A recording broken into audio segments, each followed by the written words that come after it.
Kapatid, pagbalik ni Kristo, hindi naman siya magpapakita agad eh. Akala nila pagbalik niya magpapakita siya. Hindi po.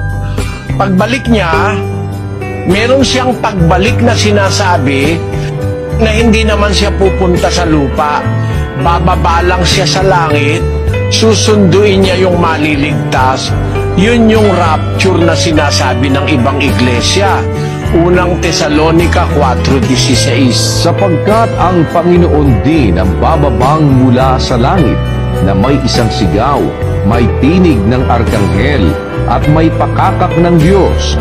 At ang nangamatay kay Kristo ay unang mga bubuhay na mag-uli.